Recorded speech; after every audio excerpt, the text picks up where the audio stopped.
नमस्ते एवरीवन, आप सभी का मेरे यूट्यूब चैनल पर स्वागत है। बीएससी फर्स्ट ईयर की जो है अपनी पिछली जो लास्ट क्लास थी उसमें हम इलेक्ट्रोमैग्नेटिक इफ़ेक्ट पर चर्चा कर रहे थे। इलेक्ट्रोमैग्नेटिक इफ़ेक्ट को हमने बहुत सारे एग्जाम्पल लेते हुए सॉल्व किया। उसके बाद इलेक्ट्रोमैग्नेटिक इफ़ेक्ट के बाद में जो अगला आपका मुख्य टॉपिक है वो है हाइपर कॉन्जुगेशन या अतिसंयुग्मन इसे हम कहते हैं। इसके देखो अतिसंयुग्मन के नाम से जानते ही हैं, लेकिन इसके और भी कई सारे नाम हैं। जैसे इसका नाम है नो बॉन्ड रेजोनेंस अर्थात अबंधी अनुनाद, और इसका नाम है बेकर एंड नाथन इफेक्ट। बेकार नहीं है भैया, बेकर है ना। कल मैं मजाक में आपसे बोल रहा था बेकार का नाथन है ना। वैसे आप याद रखने के लिए इसको इस तरह से याद रख सकते हैं। बाकी ये है बेकर एंड नाथन इफ़ेक्ट। इसका नाम बेकर एंड नाथन इफ़ेक्ट क्यों पड़ा? क्योंकि सन 1935 में बेकर एंड नाथन नामक वैज्ञानिकों ने इसके होने के प्रमाण दिए थे और इसके बारे में हमें विस्तृत जानकारियाँ उपलब्ध कराई। इसलिए इसे बेकर नाथन इफ़ेक्ट के नाम से भी जानते हैं। और इसे हम सिग्मा पाई इलेक्ट्रॉन के नाम से भी जानते हैं। सिग्मा पाई इफेक्ट है ना। तो ये इसके सारे नाम हैं। किसी भी नाम से आपसे पूछा जाए एग्जाम में, आप इसमें कन्फ्यूजन नहीं होगे। तो देखो क्या है हाइपर कॉन्जुगेशन। सिंपली भाषा में इसको समझें। कार्बन हाइड्रोजन के सिग्मा इलेक्ट्रॉनों, कार्बन हाइड्रोजन बंध के सिग्मा इलेक्ट्रॉनों के स्थानांतरण से उत्पन्न अनुनाद को अतिसंयुग्मन कहते हैं। देखो सिंपल सी बात है कि आपका जो है कार्बन और हाइड्रोजन, मान लो ये आपका कार्बन और ये हाइड्रोजन, इनके बीच में ये सिग्मा बॉन्ड हैं और इस सिग्मा बॉन्ड के जो इलेक्ट्रॉन्स हैं, इलेक्ट्रॉनों के स्थानांतरण से उत्पन्न अनुनाद, मतलब ये जो इलेक्ट्रॉन हैं बंदी इलेक्ट्रॉन, इन इलेक्ट्रॉनों के स्थानांतरण से जो अनुनाद उत्पन्न होगा उसे हम क्या बोलते हैं? Hyper conjugation. क्या बोलते हैं? हाइपर कॉन्जुगेशन या नो बॉन्ड रेजोनेंस। अगला पॉइंट, अतिसंयुग्मन केवल अल्फा हाइड्रोजन परमाणु युक्त अणुओं में ही पाया जाता है। यह मुख्य और आवश्यक शर्त है हाइपर कॉन्जुगेशन के लिए कि अल्फा हाइड्रोजन निश्चित रूप से होने चाहिए। अब अल्फा हाइड्रोजन किसे कहेंगे भैया? भाई रेजोनेंस कहाँ होगा? सबसे पहली बात तो ये बताया आप, जहाँ डबल बॉन्ड और सिंगल बॉन्ड एक दूसरे के क्या होंगे? कॉन्जुगेशन में, संयुग्मन में होंगे, तो आपका रेजोनेंस होगा। हमने इसको क्या कहा? नो बॉन्ड रेजोनेंस इसे कहा। तो सबसे पहली बात यह है कि आपका जो डबल बॉन्ड और सिंगल बॉन्ड जो हैं कॉन्जुगेशन में होना चाहिए। अब कॉन्जुगेशन में है तो उससे आगे वाला जो कार्बन आपका होगा डबल बॉन्ड से एक सिंगल बॉन्ड छोड़कर जो अगला कार्बन होगा वो अल्फा कार्बन आपका कहलाता है। और अल्फा कार्बन पर उपस्थित जितने भी हाइड्रोजन आपके होंगे वो अल्फा हाइड्रोजन कहलाएंगे। ठीक है, अभी हम कई सारे उदाहरण लेके उस पर चर्चा करने वाले हैं, पर हमें ज्ञात होना चाहिए कि हाइपर कॉन्जुगेशन के लिए महत्वपूर्ण शर्त अल्फा हाइड्रोजन होना है। अल्फा हाइड्रोजन परमाणु युक्त अणु में अल्फा हाइड्रोजन परमाणु अपने बंद इलेक्ट्रॉन देकर पृथक हो जाते हैं तथा अनुनाद प्रदर्शित करने लग जाता है तथा अल्फा हाइड्रोजन परमाणु द्वारा प्रदर्शित इस प्रभाव को अतिसंयुग्मन कहते हैं। फॉर एग्जाम्पल अपन ले लेते हैं यहाँ पर बेंजीन वलय से जुड़े हुए एल्किल समूह के अल्फा कार्बन परमाणु पर यदि एक हाइड्रोजन परमाणु उपस्थित हो तो निम्न प्रकार से 3 अनुनादी संरचनाएं बनेगी। देखिए यहाँ पर इसे समझने का प्रयास करें। ये आपकी बेंजीन वलय है। बेंजीन वलय पर एक कोई भी एल्किल समूह जुड़ा हुआ है। एल्किल समूह में कार्बन आएगा ही आएगा और इस एल्किल समूह पर हम सिर्फ और सिर्फ बात कर रहे हैं यहाँ एक हाइड्रोजन परमाणु यहाँ उपस्थित है। अब ये हाइड्रोजन परमाणु जब उपस्थित है तो देखो ये डबल बंध है, सिंगल बंध है और इससे कार्बन जुड़ा हुआ है, तो ये कार्बन आपका कौन सा कहलाएगा बेटा, ये अल्फा कार्बन कहलाएगा। ठीक है, ये बात समझ में आती है आपके। अब अल्फा कार्बन पर उपस्थित हाइड्रोजन अल्फा हाइड्रोजन कहलाएगा, करेक्ट है। अब यहाँ से ये दो इसके बंदी इलेक्ट्रॉन को ये यहाँ देगा, यहाँ देते इसकी वैलेंसी जो है इस कार्बन की 5 होगी, तो ये जो बॉन्ड है ये वाला, ये नीचे वाला ये घूम के इस कार्बन पर आएगा, कार्बन पर यहाँ नेगेटिव चार्ज आ जाएगा, यहाँ डबल बंड आ गया, और इस हाइड्रोजन ने अपने दोनों इलेक्ट्रॉन दे दिए और इस पर चार्ज किया गया, प्लस चार्ज आ गया, और ये हाइड्रोजन इसके एक स्फीयर इसके सानिध्य में ही रहेगा, और सानिध्य में भी तब रह रहा है जब इसके साथ इसमें कोई बंध नहीं है, फिर भी ये इसी के स्फीयर में रहने वाला है ये। ठीक है, इसीलिए इसे हम नो बॉन्ड रेजोनेंस भी कहते हैं, अर्थात अबंधी अनुनाद, जहाँ कोई बंध भी नहीं है और रेजोनेंस भी हो रहा है, इसलिए हम इसे नो बॉन्ड रेजोनेंस कहते हैं। अब अगली स्थिति में देखिए, ये ऋणायन आपका यहाँ यहाँ आएगा तो यहाँ बंद आ जाएगा, और अगले ये बॉन्ड यहाँ माइग्रेट होके यहाँ नेगेटिव चार्ज आ जाएगा। फिर अगली स्थिति में ये डबल बॉन्ड यहाँ आ जाएगा और ये डबल बॉन्ड यहाँ माइग्रेट होकर यहाँ नेगेटिव चार्ज आपका आ जाएगा, और ये नेगेटिव चार्ज वापस से यहाँ अपने दोनों इलेक्ट्रॉन देगा, और पुनः जो प्रथम स्थिति आपकी थी ठीक वही स्थिति आपकी पुनः यहाँ प्राप्त हो जाएगी। तो हमने ये देखा, यदि बेंजीन वलय पर कोई मिथाइल समूह है या एल्काइल समूह है और एल्काइल समूह पर कोई हाइड्रोजन है, एक हाइड्रोजन है, तो उस हाइड्रोजन के द्वारा 3 अनुनादी संरचनाएं, 3 रेजोनेटिंग स्ट्रक्चर यहाँ बनेगी। ठीक है, उपरोक्त इन संरचनाओं में धनावेशित हाइड्रोजन परमाणु बिना किसी बंध के अणु के साथ संबद्ध अवस्था में हैं, अतः इस प्रकार के अनुनाद को बिना बंध का अनुनाद अर्थात नो बॉन्ड रेजोनेंस भी कहा जाता है। क्या कहा जाता है? No bond resonance. अति संयुग्मन की व्याख्या सर्वप्रथम बेकर एवं नाथन ने सन 1935 में की थी, इस कारण इसे बेकर नाथन प्रभाव भी कहते हैं। समझ में आती है आपको इसका नाम बेकर एंड नाथन इफेक्ट क्यों पड़ा? क्योंकि अति संयुग्मन की व्याख्या सर्वप्रथम बेकर एंड नाथन 2 वैज्ञानिकों ने मिलकर सन 1935 में की थी। अपन उदाहरण ले लेते हैं टोल्यूइन का। ठीक है, टोल्यूइन जो होता है आपका, टोल्यूइन इसे कहते हैं, देखिए आप सब जानते हैं, ये आपकी बेंजीन वाले और ये CH3, ये टोल्यूइन है। लेकिन अब हम इस कंडीशन में तो इसको सॉर्ट आउट नहीं कर सकते। अब इसको अगर अपने को निकालना है, हाइपर कॉन्जुगेशन दिखाना है, तो हम इसे कुछ इस प्रकार से दिखाएंगे। ये CH यहाँ पर देखिए आपका ये सिंगल बॉन्ड से जुड़ा हुआ कार्बन और ये डबल बॉन्ड है, डबल सिंगल, और इस कार्बन पर जुड़ने वाले हाइड्रोजन क्या कहलाएंगे? Alpha hydrogen. तो अल्फ़ा हाइड्रोजन की संख्या कितनी है यहाँ पर? Number of alpha hydrogen is 3। हमने अभी इस सिंपल एग्जाम्पल में क्या किया था? इस चक्रीय संरचना के लिए, ओनली और ओनली चक्रीय संरचना के लिए एक अल्फ़ा हाइड्रोजन है तो आपकी 3 रेजोनेटिंग स्ट्रक्चर बनेगी, और यहाँ पर 3 अल्फ़ा हाइड्रोजन हैं तो 3 × 3 बराबर 9 RS क्या है?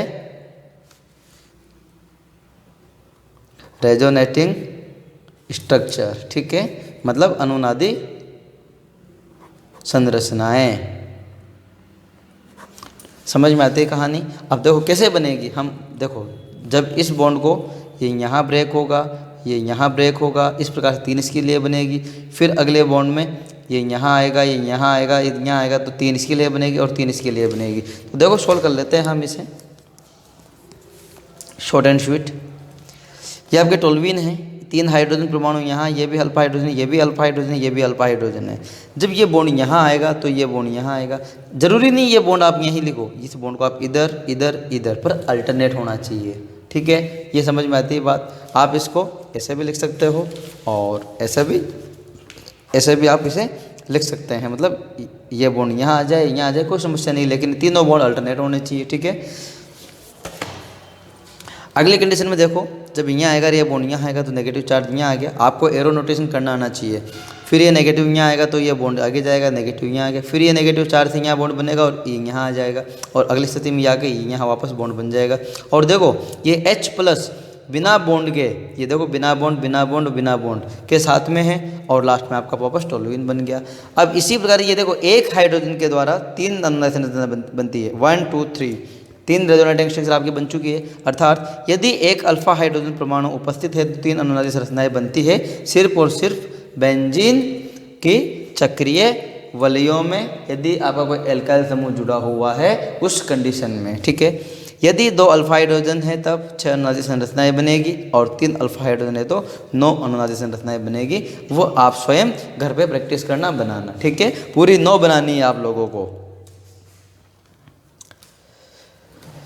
अतः हम जानते हैं कि वह अणु अधिक स्थायी होता है जिसमें अतिसंयुग्मन अधिक होता है, अर्थात जिसमें अनुनादी संरचनाएं अधिक बनती है। ये तो हम जानते ही सार्वत्रिक सत्य हैं कि जिसकी जितनी ज़्यादा रेजोनेटिंग स्ट्रक्चर होगी, जितनी ज़्यादा अनुनादी संरचनाएं बनेगी, वह अणु उतना ही अधिक स्थायी होगा। अब आपका क्वेश्चन है यहाँ पर, find out alpha hydrogen in the following examples. मतलब नीचे कुछ उदाहरण मैं आपको दे रहा हूँ, इनमें अल्फा हाइड्रोजन की संख्या हमें ज्ञात करनी है। ये क्वेश्चन अपना ये कह रहा है। तो देखो अल्फा हाइड्रोजन अपन यहाँ निकाल सकते हैं, जरूरी नहीं कि सभी जगह साइक्लिक संरचनाएं हो, संरचनाएं कोई सी हो सकती है, लेकिन वहाँ पे कॉन्जुगेशन होना चाहिए और अल्फा हाइड्रोजन होने चाहिए। तो देखो यहाँ पर CH2 भैया इस डबल बंध से मान लो ये कार्बन जुड़ा हुआ है, तो इस कार्बन से कोई सिंगल बॉन्ड से इधर कार्बन जुड़ा हुआ है, नहीं जुड़ा हुआ। इस कार्बन से कोई जुड़ा हुआ है, इधर नहीं जुड़ा हुआ। तो यहाँ पर पहली बात तो कोई अल्फा कार्बन ही नहीं है, और अल्फा कार्बन नहीं है तो अल्फा हाइड्रोजन कहाँ से होंगे? जब बाँस ही नहीं रहेगा तो बांसुरी कैसे बनेगी और कैसे बजेगी, है ना। तो वो वाली बात है, यहाँ अल्फा कार्बन नहीं है तो हाइड्रोजन भी नहीं है। तो इसका आंसर क्या होगा? No hyperconjugation because no alpha hydrogen present. यहाँ कोई प्रकार का अतिसंयुग्मन नहीं होगा क्योंकि यहाँ पर कोई भी अल्फा हाइड्रोजन प्रेजेंट नहीं है। Alpha hydrogen is 0 and resonating structure is also 0। ठीक है, क्वेश्चन नंबर 2 है आपका CH3 CH double bond CH2। हाँ भैया, हम बात कर रहे हैं इस डबल बंध की, इस कार्बन के लिए। इससे डबल बंध जुड़ा हुआ है, आगे सिंगल बंध है। तो इस डबल बंध के रेफरेंस में ये जो कार्बन है ये आपका अल्फ़ा कार्बन है, राइट। और अल्फ़ा कार्बन पर जो है कितने हाइड्रोजन जुड़े हुए हैं? तो अल्फ़ा हाइड्रोजन की संख्या यहाँ है 3। तो ठीक इसी प्रकार आप यहाँ भी देखो, ये डबल बंध है और इस डबल बंध के बाद सिंगल बंध और इधर भी सिंगल बंध। तो डबल बंध से सिंगल बंध जुड़ने वाला कार्बन अल्फ़ा कार्बन, तो अल्फ़ा कार्बन ये भी है और अल्फ़ा कार्बन ये भी है। तो यहाँ पर 3 हाइड्रोजन यहाँ है, 3 हाइड्रोजन यहाँ है। तो total number of alpha hydrogen कितने हो गए? 3 + 3 6 अल्फ़ा हाइड्रोजन यहाँ आपके हो चुके हैं। अब इनकी रेजोनेटिंग स्ट्रक्चर जितनी बनती है वो आप बनाते रहना घर पे आराम से। ठीक है, इस वाले एग्जाम्पल में देख लो, इससे जुड़ने वाला कार्बन ये भी है, ये भी है। अब यहाँ पर कितने हाइड्रोजन है, यहाँ कितने हाइड्रोजन है, सारे हाइड्रोजन आप जोड़ दो और अल्फा हाइड्रोजन की संख्या आप काउंट करके निकाल लो। तो total number of alpha hydrogen is 12। यहाँ आपके 12 अल्फा हाइड्रोजन परमाणु हैं। अगला 5वां एग्जाम्पल आपका है C double bond C and CH3, इधर भी CH3। तो यहाँ पर आप देख रहे हैं कि अल्फ़ा कार्बन ये है, अल्फ़ा कार्बन ये है और ये भी अल्फ़ा कार्बन है। और अल्फ़ा कार्बन पर उपस्थित जितने भी आपके हाइड्रोजन हैं वो अल्फ़ा हाइड्रोजन कहलाते हैं। और अल्फ़ा हाइड्रोजन को आप सबको जोड़ लीजिए तो 3 + 3 + 3 बराबर 9 अल्फ़ा हाइड्रोजन हो गए। अब मैं बात करूँ इन 5 एग्जाम्पल्स के स्टेबिलिटी ऑर्डर की, स्थायित्व की। तो स्थायित्व में हमने कहा है कि जितने ज़्यादा अल्फ़ा हाइड्रोजन यहाँ होंगे उतनी ही ज़्यादा रेजोनेटिंग स्ट्रक्चर बनेगी और उतना ही जो है आपका अणु का स्थायित्व अधिक होगा। तो अभी अभी हमने देखा चौथे एग्जाम्पल में सबसे ज़्यादा जो है अल्फ़ा हाइड्रोजन हमें मिल रहे हैं, वह है 12, फिर उसके बाद में 5वें में, फिर उसके बाद में तीसरे, दूसरे और नंबर 1 में। तो सबसे कम स्टेबिलिटी जो है अगर हम बात करें तो वो नंबर 1 वाले एग्जाम्पल की होगी, और सबसे ज़्यादा स्टेबिलिटी 4 नंबर वाले उदाहरण के लिए होगी। एक और अब क्वेश्चन है आपका अगला, ये आपका टोलुइन, यहाँ पर आपका एक मिथाइल समूह आ गया टोलुइन पे, एक हाइड्रोजन को रिप्लेस करके यहाँ पर 2 मिथाइल समूह आ गए हैं और यहाँ तीनों मिथाइल समूह आ गए हैं। अब हम बात करते हैं अल्फा कार्बन पे उपस्थित समूहों की या हाइड्रोजन परमाणुओं की। तो इस अल्फा कार्बन पर 3 जो है, देखो ये अल्फा हाइड्रोजन परमाणु यहाँ पर 3 दिख रहे हैं, यहाँ मुझे 2 दिख रहे हैं, देखो ये एक ही है तो 2, यहाँ पर 1, यहाँ पर 0। अब साइक्लिक रिंग के लिए इसमें 3 द्विबंध हैं, तो एक हाइड्रोजन परमाणु के लिए 3 अनुनादी संरचनाएं बनती है, तो 3 के लिए कितनी बनेगी? 9। यहाँ पर 2 के लिए 6, 1 के लिए 3 और 0 के लिए 0। बात समझ में आती है? कोई डाउट यहाँ तक नहीं होना चाहिए। अगला एक छोटा सा नोट डालकर एक पॉइंट है, अतिसंयुग्मन के आधार पर प्राथमिक, द्वितीयक तथा तृतीयक कार्बोकैटायन, मुक्त मूलक आदि के स्थायित्व की भी व्याख्या की जा सकती है। उदाहरण अपन ले लेते हैं। एथिल मुक्त मूलक की अनुनादी संरचनाएं निम्न प्रकार दी जा सकती है। ये आपका एथिल है, एथिल में मुक्त मूलक हैं, तो एथिल मुक्त मूलक की अनुनादी संरचनाएं हम बनाते हैं। तो देखिए इसको खोल के हमने लिख लिया है। ये जो बॉन्ड है मुक्त मूलक है, तो मुक्त मूलक ही आपका यहाँ जाएगा। इस बंध का समांश होमोलाइटिकली बॉन्ड क्लीवेज, क्या बोलते हैं इसे? होमोलाइटिक बॉन्ड क्लीवेज, समांश बंध विखंडन। तो ये बंध यहाँ भी जाएगा, यहाँ भी जाएगा। 2 इलेक्ट्रॉन, तो 1 इलेक्ट्रॉन इसके पास जाएगा, 1 इलेक्ट्रॉन इसके पास जाएगा। अब देखो जो इलेक्ट्रॉन यहाँ आने वाला है वो इलेक्ट्रॉन इस इलेक्ट्रॉन से मिलके डबल बंध तैयार कर लेगा। ये देखो एक बंध और बना लिया, और इसके पास 1 इलेक्ट्रॉन चला गया अपना ना, इस बॉन्ड का 1 इलेक्ट्रॉन इस हाइड्रोजन के पास चला गया। अगली स्थिति में ये वापस 1 इलेक्ट्रॉन यहाँ जाएगा, 1 इलेक्ट्रॉन यहाँ आएगा। तो जो यहाँ आने वाला इलेक्ट्रॉन है वो इलेक्ट्रॉन और ये इलेक्ट्रॉन दोनों मिलके एक बंध का निर्माण करेंगे। देखो ये बंध बना लिया, और यहाँ इसके पास में जो है आपका फ्री रेडिकल आ गया। अगली स्थिति में भी वही, ये बॉन्ड यहाँ जाएगा, ये यहाँ जाएगा, तो ये इस बॉन्ड का जाने वाला इलेक्ट्रॉन यहाँ बॉन्ड बना लेगा। ये देखो ये बॉन्ड बना लिया और ये फ्री बच गया। अगली स्टेप में ये बॉन्ड वापस से टूटेगा और एज इट इज आपका जो है पहली वाली स्थिति आपकी आ जाएगी। तो ये एथिल मुक्त मूलक में जो है फ्री रेडिकल की अनुनादी संरचनाएं इस प्रकार से हमने प्रदर्शित की।